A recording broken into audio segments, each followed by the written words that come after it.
वेतन की बात, वस्त्र धारण की बात। हमारे यहाँ परंपरा छोटी सी, हम लोग घर में, आज एक रिसर्च हुआ कि कहा, अभी बहुत बड़ा रिसर्च है, कई बार मैं उन चीजों को पढ़ता हूँ, समझता हूँ, मुझे बड़ा वो होता है कि जो है ना कितना हमारे यहाँ वो है। अभी एक रिसर्च ये हुआ गहनों के विषय में, जितना भी अभी आर्टिफिशियल ज्वेलरी जो आ रही है, अभी तो हमारी माता बहनें प्लास्टिक की, मैंने देखा बिटिया आजकल वो पीले पीले काले काले हरे हरे पता नहीं क्या पहनते। मैंने एक दिन पूछा, मैंने बेटा ये क्या है? बोले अच्छा जी वो ये प्लास्टिक का होता है कुछ, वो बहुत खतरनाक है। प्लास्टिक के तो बर्तन में भोजन करना भी खतरनाक है। भोजन ग्रहण करने के लिए हमारे शास्त्रों में ये कहा कि बहुत पैसा है तो सोने के बर्तन में खाओ, थोड़े कम है तो चांदी में खाओ, और कम है तो तांबे में खाओ, और कम है कि तो कांसे के बर्तन प्रयोग करो, और नहीं है तो लोहे के बर्तन प्रयोग करो, और भी नहीं है तो मिट्टी के बर्तन प्रयोग करो। ये हमारे शास्त्र का विधान था। वहां प्लास्टिक और एल्युमिनियम के लिए कोई जगह नहीं थी। जब हमारे ऋषि लोगों ने इतना अनुसंधान किया था, तब इतनी समृद्ध संस्कृति थी। क्या वो प्लास्टिक बनाना नहीं जानते होंगे? वो जानते थे, परंतु उनको पता था इससे इस धरती का नाश होगा, इससे इस धरती के लिए बहुत भयानक एक समस्या खड़ी हो जाएगी, इसलिए उन्होंने उस प्लास्टिक का आविष्कार नहीं किया था। प्लास्टिक से बचो मेरे भाई, उसको पहनना शुरू कर दिया हमने, कानों में नाक में तक डालना शुरू कर दिया। प्लास्टिक के बर्तन में ना खाना खाओ, ना पानी पियो, ना आप उसको घर में उस तरह से भरसक बचिए। इसके अतिरिक्त मिट्टी के बर्तन का आप प्रयोग करिए। पानी पीना है आप सुरई का पानी पीजिए। फ्रीज में रखी हुई चीजें मैं आपको बताता हूं, चलो दूध गर्मी है फट जाए, पहले मेरी माताएं बहनें उपले में रख करके उसके उपले के अंदर हंडिया में दूध रखती थी, दिन भर पकता रहता था, इसलिए वो फटता नहीं था। बाहर दूध रखेंगे तो फट जाएगा, समस्या होगी, चलिए उसको फ्रीज में रखना मजबूरी है। पर पानी पीना है, आप मटके का पानी पी लो, एक छोटी सी सुरही घर में ला करके रख लो, उससे आपकी सेहत भी ठीक होगी, और बेचारा मेरा कुमार भाई उसका भी रोजगार चलता रहेगा। एमएनसीज को तो अपने बढ़िया सारा उसको पैसा देते हो, थोड़ा सा कुम्हार के लिए भी दे दो, सेहत ठीक रहेगी। छोटी सी बात है।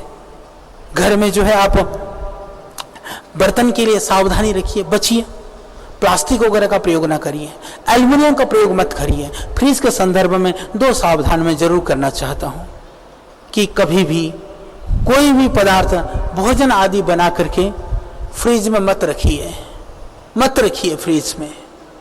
यदि रखने की मजबूरी हो तो बाहर निकाल करके मेरी माताएं बहनें फटाफट उसको गर्म करती हैं।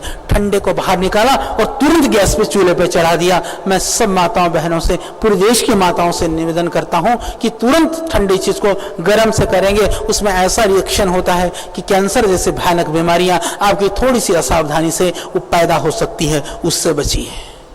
जब बीमारी होती है पूछते हैं लोग, बोले आचार्य जी मैं भी तो जैसे दूसरे जीते हैं, मैं भी तो वैसे ही जीता हूं, मैं तो वैसा ही तो करती हूं, मेरे को ये बीमारी क्यों हुई? हमारे पास कोई उत्तर नहीं है, न जाने क्योंकि आज जल शुद्ध नहीं है, वायु शुद्ध नहीं है, आज अन्न शुद्ध नहीं है। पर जहां हम बच सकते हैं हमें बचने का प्रयास करना चाहिए, जानबूझ करके हमें बीमारी की तरफ नहीं बढ़ना चाहिए।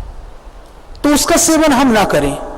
यदि करने की मजबूरी भी हो, दाल महंगी है, सब्जी महंगी है, आप भरसक प्रयास करिए ना। कि एक तो फिर मेरी माताओं बहनों की एक और खराब आदत होती है, वो होता है कि कभी कम हो जाए तो भूखा रह लेती हैं, कभी थोड़ा ज्यादा हो जाए तो सोचती हैं ये खराब हो जाएगा, चलो मैं इसको खा लेती हूँ। तो मेरी माताओं मैं कहना चाहता हूँ, बाहर खराब होना, अंदर खराब होने से अच्छा है वो बाहर ही खराब हो जाए। ये आपकी सहनशीलता है, आपकी महानता है। पर बीमारी को क्यों पालना चाहते हो आप? मत खाओ अधिक, थोड़ा कम हो रहा है कोई बात नहीं। भोजन इतना मत बनाओ जो व्यर्थ चला जाए। आप बैठे हैं यहाँ पर, यदि आप मान लीजिए कि यदि हम एक व्यक्ति का भोजन फालतू बनाते हैं, एक व्यक्ति का भोजन मेरे घर में दिन भर में व्यर्थ जाता है, समझ लेना यदि आधा देश खाना खाने लायक है तो हम आधे देश का भोजन बर्बाद कर रहे होते हैं। उस भोजन से, उस भोजन की बर्बादी से हमें बचना चाहिए। भोजन करते समय एक सत्यनारायण रेड्डी थे, पहले उत्तर प्रदेश के गवर्नर रहे वो, उनकी एक, अभी वो नहीं रहे इस दुनिया में, उनकी एक बात मुझे बहुत याद आती है। बहुत मैं उनको एक चीज के लिए याद करता हूँ। किसी किसी आदमी के अंदर न जाने कितने अवगुण भी होंगे, पर कुछ गुण ऐसे होते हैं कि वो व्यक्ति हमेशा याद रहते हैं। मुझे इस चीज के लिए उनकी स्मृति आती है। वो दिव्य योग मंदिर आए, जो पतंजलि योगपीठ नहीं बना था, कनखल में जहाँ हमारा पुराना आश्रम है, वो आए, कहने लगा आचार्य जी नाम मैंने बहुत सुना था, मैं तो देखने के लिए आया हूँ कि सच में जैसा सुना था वैसा है कि नहीं है, ये कहे तुम्हें मेरे पास आए। फिर हम लोग भोजन करने के लिए बैठे। उन्होंने सब कुछ, वैसे तो हम भी भोजन छोड़ते नहीं है थाली में, उन्होंने सब भोजन करने के बाद में थोड़ा सा पानी डाला, उसको उंगली से पूरी थाली को कर करके सब पी गए। मैं देखता रहा। फिर अपने आप कहने लगे आचार्य जी कोई बचपन की कोई घटना थी। बोला वो बात है, और उस दिन से आज तक मैं सोचता हूं कि यह अन्न मेरे लिए भगवान है। यदि अन्न का एक कण भी मैंने जूठा थाली में छोड़ दिया तो मेरे द्वारा वह भगवान का अपमान है। हमारे घरों में मैं देखता हूं, बहुत घरों में हम कभी कभी चाहते हैं, आधा खाते हैं, आधा थाली में छोड़ देते हैं। छोड़ता तो दूसरा आदमी है, पीड़ा हमें होती है। हमें ऐसा घर में नहीं होने देना चाहिए। आप आदत डालिए, आपको नहीं खाना है आप उसको अलग रखिए, उस बर्तन में से उतना डालिए जितना आपको भोजन करना है। एक कण को भी बर्तन में मत छोड़िए, वो हमारी संस्कृति है। बच्चों को ये आदत डलवाइए, बेटा भोजन का एक कण भी नहीं छोड़ते हैं, क्योंकि अन्न वही ब्रह्म है, वो भगवान का रूप है। यदि आप छोड़ोगे ना तो भगवान जी ना नाराज हो जाएंगे, पाप लगेगा। बच्चों को संस्कार दीजिए, डालिए। हमें हिम्मत नहीं होती है भोजन छोड़ने की, शायद हमें स्मरण नहीं है कि नहीं अपरिहार्य का स्थितियों में कभी भोजन छूटा होगा थाली में, नहीं तो हम भोजन नहीं छोड़ते हैं। यदि हम ऐसा कर दें तो निश्चित रूप से हम पूरे देश को भूख से बचाने में बहुत बड़ा योगदान कर सकते हैं। शादी विवाहों में कितना अनाप शनाप भोजन बनता है, कितना व्यर्थ जाता है। हमें प्रयास करना चाहिए कि जितना हो सके अन्न की दुर्गति से हम बचाएं, वासी अन्न न खाएं। हमारे यहाँ तो वासी अन्न का निषेध था। नाश्ता में हम लोग क्या क्या खाते हैं। मैं अभी एक चीज देख रहा था कि भोजन के ऊपर भी हम एक काम कर रहे हैं। मैं एक बृहद भोजन संहिता भी लिख रहा हूं। करीबन उस भोजन के अंदर आप सुन करके ताज्जुब करेंगे, लगभग सभी जूस, सलाद, सूप, सब्जियां, दाल, रोटियां सब मिला करके लगभग 10,000 तरह के मैं भोजन के ऊपर लिख रहा हूं। 10,000 तरह के भोजन।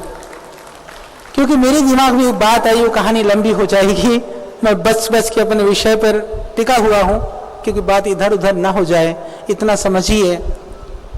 मैंने सोचा कि दुनिया में जितने तरह की जड़ी बूटियां हैं उनको इकट्ठी करनी चाहिए। सोचते सोचते मैं पहुंच गया बृहद विश्व भेषज संहिता में। इंसाइक्लोपीडिया वर्ल्ड हर्बल का हमने बना दिया, और हमने सोचा कि दुनिया के अंदर जितने भी तरह के जो शाकाहारी व्यंजन है क्यों ना उसको इकट्ठा किया जाए। उस चक्कर में लगते लगते हमने पूरे विश्व के भोजन की रेसिपी के ऊपर भी मेरा काम चल रहा है, वो काफ़ी काम हो चुका है। लगभग 10,000 तक हम रेसिपी में पहुंच गए। तो मैं उसमें एक बात कहना चाहता हूँ, उन सारे भोजन की विधाओं में पूरी दुनिया में वो तो सारे जंगली हैं, वहाँ कोई खाना पकाना नहीं आता है। वो क्या है, पास्ता, पिज्जा, बर्गर और 2-4 चीज और है, 2-4 तरह के सूप और कुछ नहीं, बाकी सब तरह के ब्रेड। उन्हीं को कोई लंबा ब्रेड, कोई नट्टा ब्रेड, कोई छोटा ब्रेड, कोई काट करके ब्रेड, उसी को खाते हैं। ये बासी भोजन की परंपरा हमारी नहीं है। और मैं आपको एक बात कहना चाहता हूं, जितनी भोजन की विविधता इस भारतवर्ष में है दुनिया में कहीं भी नहीं है। दुर्भाग्य से हमारे बच्चे पिज्जा बर्गर को तो जानते हैं, भारतीय व्यंजनों को भूल गए हैं। इससे बचाओ। हम जहां जहां जैसे हमारे यहाँ वातावरण है, पंजाब में जाओ अलग भोजन मिलेगा, गुजरात में जाओ अलग मिलेगा, असम में जाओ अलग मिलेगा, उड़ीसा बंगाल में जाओ अलग मिलेगा। जहां जहां आप चाहते हैं वहां वहां का भोजन, उत्तराखंड में आप जाइए अलग मिलेगा। वहां के वातावरण के हिसाब से जिस देश के जिस एरिया का जो भोजन है वो हमारे ऋषियों ने बहुत अनुसंधान करके उन भोजनों के ऊपर आविष्कार करके उस क्षेत्र में वो प्रचलन में आई हुई चीज है, वो एक तरह से औषध का काम करती है। उसके ऋतु के अनुसार उन भोजनों को खाते हैं। तो इतना ही नहीं, आप देखना सर्दी में जो भोजन बनता है, सर्दी में हम क्या खाते हैं, तिल खाते हैं, गज्जक खाते हैं। गर्मी में हम क्या खाते हैं, अलग अलग तरह के आम का पन्ना पीते हैं, विविध तरह के जूस पीते हैं, विविध तरह के शरबत पीते हैं, गुलाब और खस आदि की परंपराएं हैं, ये प्राचीन काल से ही चली आ रही हैं। और त्यौहार और पर्वों के हिसाब से भी उसी तरह का भोजन बनाया जाता था। ये हमारे देश की विशेषता है, ये विशेषता दुनिया में कहीं भी नहीं है, उसको हम कभी विस्मृत न होने दें। ये हमारा कर्तव्य है, ये हमें समझना होगा। तो ये भोजन विज्ञान की बात है। तो दुनिया में जितने भोजन की विविधता है वह भारतवर्ष में जो है वो कहीं भी नहीं है, इसको हमें समझना होगा। तो कब क्या खाएं? वृद्धहर छोटी सी किताब है, मैं निवेदन करूंगा और मुझे इस बात को कहते हुए भी खुशी है। औषध दर्शन एक बहुत छोटी सी हमारी पुस्तक है। आज तक लगभग 1 करोड़ से ज्यादा प्रतियां उसकी बिक चुकी हैं, या मैं कहूं कि प्रकाशित हो चुकी हैं। 1 करोड़ प्रतियां, वो आप जरूर पढ़ना। अभी नई वाली में मैंने हितकारी आहार, परस्पर विरोधी आहार, कि किस भोजन के साथ में क्या लेने से लाभ हो सकता है, किसके साथ क्या नहीं लेना चाहिए, बहुत आराम से दिया है। और ऐसा भी नहीं कि एक दिन हमने विरुद्ध आहार खा लिया, एक दिन में बीमार हो जाएंगे। पर यह भी ध्यान रखिए, बार बार विरुद्ध आहार का सेवन करने से विकृतियां आने से हम नहीं बच सकते हैं। इसीलिए उसको जरूर आप पढ़िए। जैसे मैं फ्रीज की बात कर रहा था, तो भरसक प्रयास करिए कि कोई भी चीज, जैसे आपको फल खाना है फ्रीज में रखा हुआ, उस फल को बाहर निकालिए, नॉर्मल टेम्परेचर में आना दीजिए, उसके बाद उस फल को खाइए। आप सब्जी नॉर्मल टेम्परेचर पे लाने दीजिए, तब उसको काट करके छौंकिए। बनी हुई सब्जी है, आपको दोबारा गर्म करना है, उसको नॉर्मल टेम्परेचर में आने दीजिए, उसके बाद गर्म करिए। आपको दूध गर्म करना है, नॉर्मल टेम्परेचर में आने दीजिए, उसके बाद गर्म करिए। तो मैं कहता हूं कि बहुत सारी बीमारियों से आप बच सकते हैं। एल्युमिनियम के बर्तन को घर से निकाल दीजिए, वो बहुत खतरनाक होता है, क्योंकि वह बर्तन कोई भी चीज, जैसे आपने दूध उबाल दिया तो जो दूध के गुण है उसके अंदर आ जाते हैं, सब्जी पका ली, सब्जी उसके अंदर उसका अंश आ जाता है, वो सब कुछ जाकर के अंदर वो रिएक्शन करता है, वो बहुत खतरनाक बर्तन है, उससे आप बचिए, घर से निकाल दीजिए। तो ये हो गया फ्रिज के लिए, आहार के लिए। और मेरी माताओं बहनों से भी निवेदन है, आजकल ऐसे किचन लगभग सब घरों में है, शहरों में जगह थोड़ी होती है, छोटी सी किचन होती है, खड़े खड़े तो बना भी लेते हैं। प्रयास करिए कि जो सब्जी वगैरह काटना है, दूसरे काम है जो बैठ करके कर सकती हैं, आप उसको बैठ के कर लो। मैं ये नहीं कहूँगा कि छोटी जगह है पकाने के लिए, नहीं, मैं कहूँ कि बहन आप रोटी भी नीचे बैठ करके पका लो। हो सकता है वो प्रैक्टिकल ना हो, पर जैसे आपको चावल बीनने हैं, साफ करनी है, सब्जियां काटनी है, जो जितने भी काम है जो चूल्हे पे खड़े हुए बिना आप कर सकते हैं, उस सबको नीचे बैठ करके करिए। आप खड़े खड़े मत करिए, आप देखेंगे आपको बहुत सारे रोगों से बचने में उससे सहयोग मिलेगा। तो ये बनाने की विधि मैंने आपको निवेदन किया।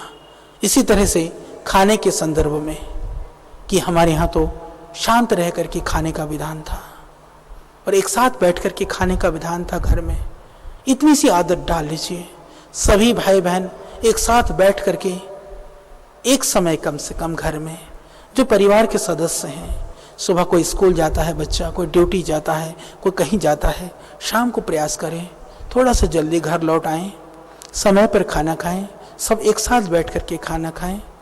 क्योंकि आजकल बहुत सारी भयानक स्थितियां हैं, बच्चों के फ्रेंड्स नहीं रहे। आज मैं एक पढ़ रहा था बहुत भयानक काम कि अभी ये पढ़ रहा था कि फेसबुक वगैरह से इतनी एक भयानक स्थिति हो चुकी है, आज भयानक बीमारियां पैदा हो रही हैं।